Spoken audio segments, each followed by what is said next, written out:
vamos dar continuidade aqui à nossa aula. Vou compartilhar novamente aqui a nossa apresentação.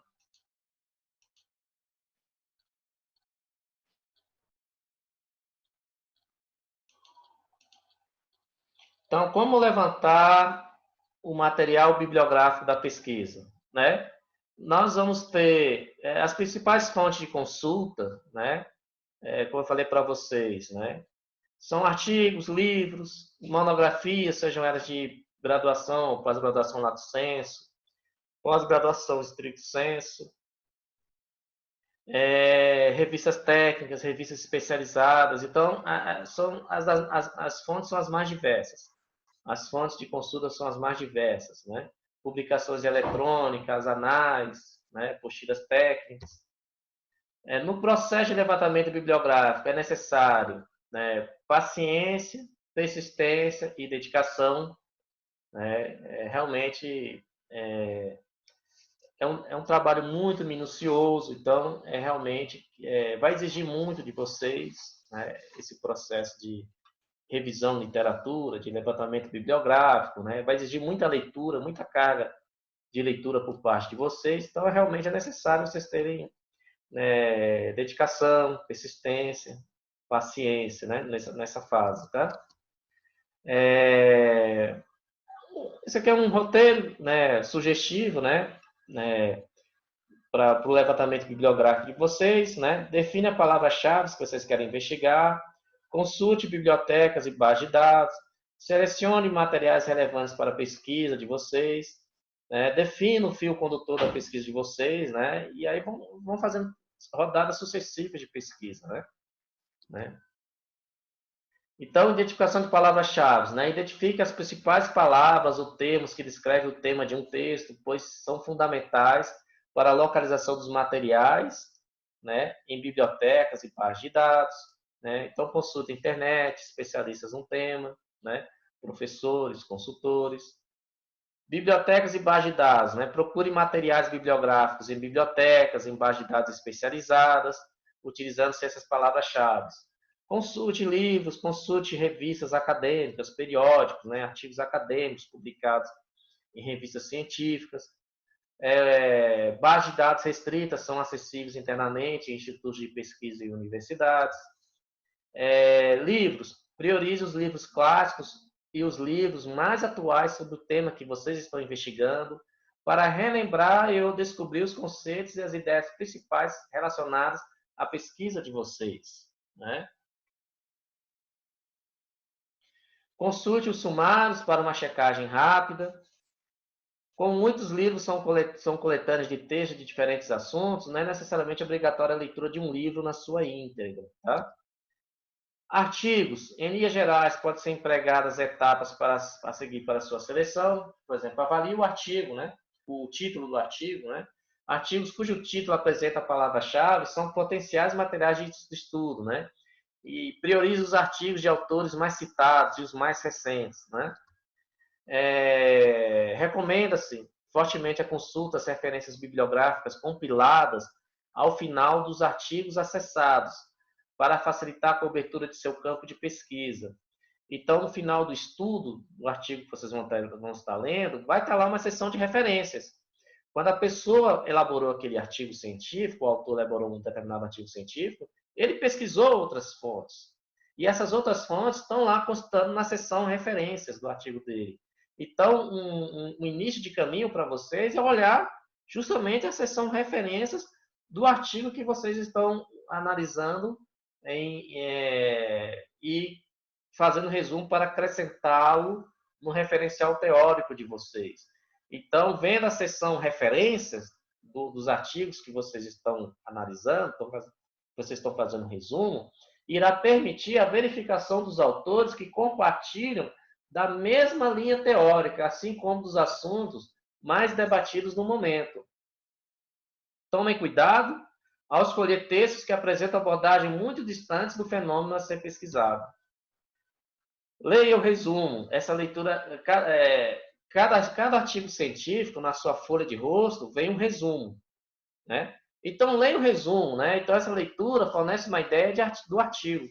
Se a leitura do resumo indicar que o estudo talvez possa agregar valor ao seu trabalho, aí sim vocês leiam o artigo completo, tudo bem? Obtenha o texto completo e faça uma análise rápida do conteúdo. Então, se o artigo foi interessante ou se ainda houver incerteza de sua parte, obtenha o texto completo. Faça uma leitura rápida, vendo as seções, as figuras e as tabelas disponibilizadas. Leia também as conclusões e as considerações finais do artigo pesquisado. Salve o arquivo e leia o texto com atenção. Invista o tempo que for necessário para a leitura do estudo. Algumas pessoas preferem resumir cada texto lido e salvá-lo no computador. Outros optam por grifar os trechos mais úteis e usados no momento de escrever o capítulo.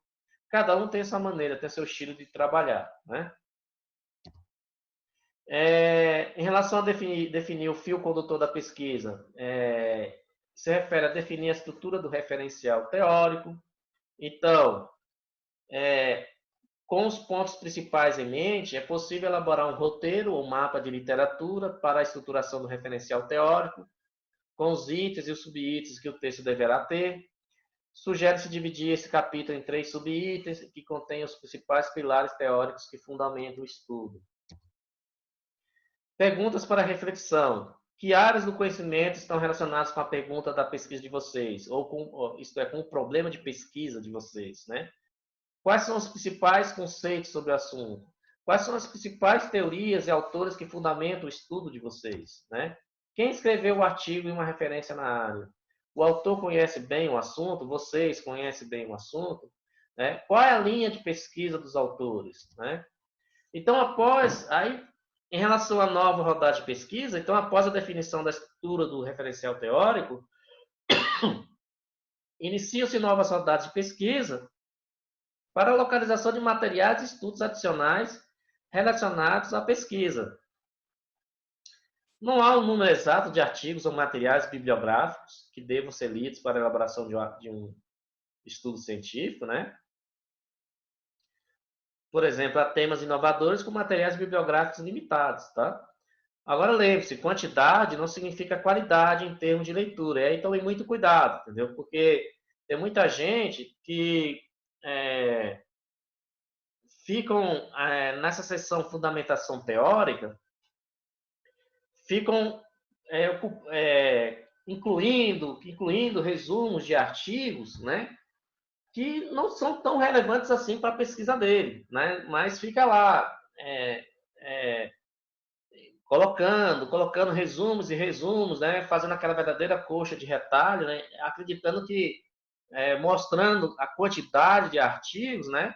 Isso quer dizer alguma coisa, né? E não é bem isso, entendeu? Então, quantidade não é qualidade. O importante no trabalho de vocês é vocês na sessão de fundamentação teórica do trabalho de vocês, né? Leiam aquelas contribuições mais significativas para o tema que vocês estão investigando. Façam resumos daquelas contribuições mais significativas em relação ao tema que vocês estão analisando no trabalho de vocês. Isso é qualidade, tudo bem? Bases eletrônicas, né? Nós vamos ter 3 fontes de consulta, né? A fonte primária, que é a obra escrita pelo próprio autor do estudo e em sua língua de origem, né? É a fonte de consulta mais importante porque não contempla erros de tradução ou de interpretação, né? Fonte secundária é obra traduzida do idioma original, que pode conter erros por problemas de tradução, né? Por exemplo, tradução feita não de acordo com o significado expresso pelo autor, mas de acordo com a interpretação feita pelo tradutor do conteúdo original. E aí, no último módulo, quando eu estiver falando para vocês sobre as normas de citações, né? As normas da ABNT sobre citações, eu vou voltar a esse ponto específico, tá? Mostrar para vocês o tanto que isso aqui se torna um pouco preocupante, tá?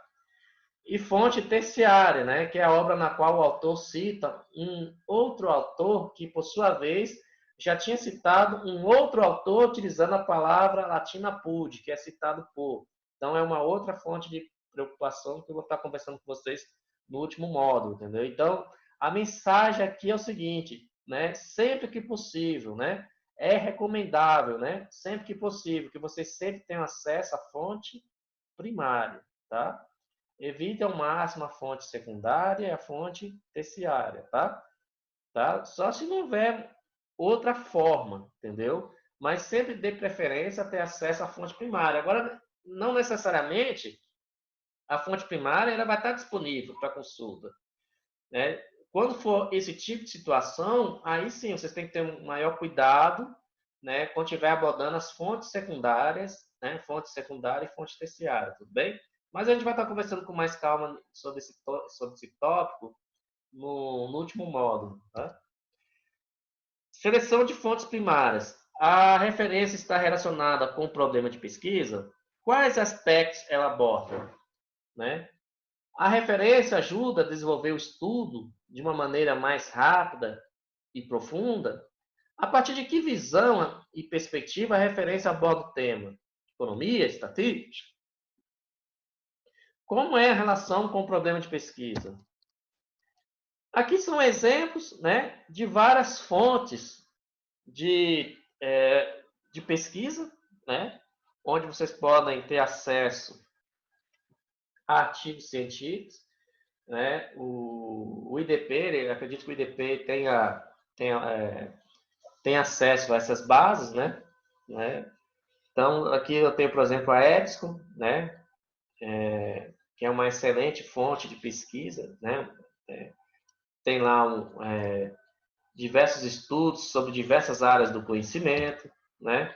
Então, a EBSCO, né, ela permite acesso online a textos completos de mais de 2.300 revistas especializadas e mais de 1.100 publicações analisadas por especialistas nas mais diversas áreas do conhecimento humano. Nós temos a ProQuest, né? A ProQuest ela concede acesso online a aproximadamente 1.800 publicações internacionais de negócios e economia, incluindo textos completos. Nós temos a Euromonitor International, né? Ela oferece acesso integrado a dados estatísticos e relatórios sobre mercados específicos, perfis de empresas e de consumidores e demais fontes de referências. Ela tem 3 tópicos principais, que é a inteligência em países, né? Mais de 1 milhão de dados demográficos, indicadores de estilo de vida para 205 países, análise de indicadores políticos socioeconômicos, históricos, previsões e tendências, inteligência entre consumidores, né? Dados estatísticos e tendências como hábitos alimentares e de bebida, número de pessoas com casa própria, número de crimes cometidos, dados sobre empregabilidade, né? Nós temos a inteligência em indústria, né? Relatórios de pesquisa de mercados globais, regionais e nacionais, participação de mercado. Aqui no Brasil nós temos a Cielo também, é uma outra fonte primária de dados para vocês poderem investigar, né? A Cielo, né, ela abrange uma coleção selecionada de periódicos científicos brasileiros, né? É o resultado de um projeto de pesquisa da Fundação de Amparo à Pesquisa do Estado de São Paulo, a PESP, em parceria com o Centro Latino-Americano do Caribe e de Formações em Ciências da Saúde. Nós temos o domínio público também, né? Uma outra fonte de consulta a pesquisas, né? Trata de um ambiente virtual que permite a coleta e integração, a preservação e o compartilhamento de conhecimentos, promove um amplo acesso a obras literárias, artísticas, científicas, né? Já em domínio público ou que tenham sua divulgação devidamente autorizada, e esse material constitui o patrimônio cultural brasileiro universal. Temos o portal de periódico da CAPES, né? Certamente o IDP também tem acesso a esse portal, né? Esse portal disponibiliza diversas bases de dados, algumas de acesso restrito mediante convênio internacional. Nesse portal há uma expressiva quantidade de informações científicas, como livros integrais, artigos de periódicos, patentes, normas, teses, dissertações, revistas nacionais e internacionais. Temos os eventos acadêmicos, por exemplo, na área de economia, nós temos o Encontro Nacional da ANPEC, né? Nós temos também o encontro, né, da Sociedade Brasileira de Econometria, que é feita juntamente com a ANPEC, no mesmo período, no mesmo local. E temos outros encontros acadêmicos na área de administração, nós temos a ANPAD, na área de estatística, nós temos, por exemplo, o Simpósio Nacional de Probabilidade Estatística, nós temos também a Escola de Séries Temporais e Econometria, né? No portal da ANPEC, né? Do Encontro Nacional da ANPEC, né? Que é voltado para pesquisadores da área econômica, né? Disponibiliza importantes estudos científicos em diversos campos da economia, representando aqui o estado da arte. Então, que interessante para vocês, eu volto novamente àquela discussão. Vocês querem saber qual é o estado da arte da economia sobre um determinado assunto? É vocês, por exemplo, verem os trabalhos que são publicados na ANPEC, no Encontro Nacional da ANPEC. Tudo bem?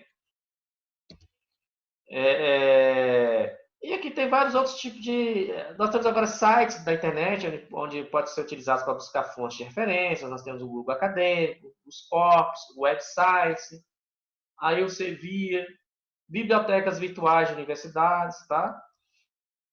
Agora, como desenvolver um referencial teórico, né? Vamos dar continuidade a seguir sobre esse tema, ok?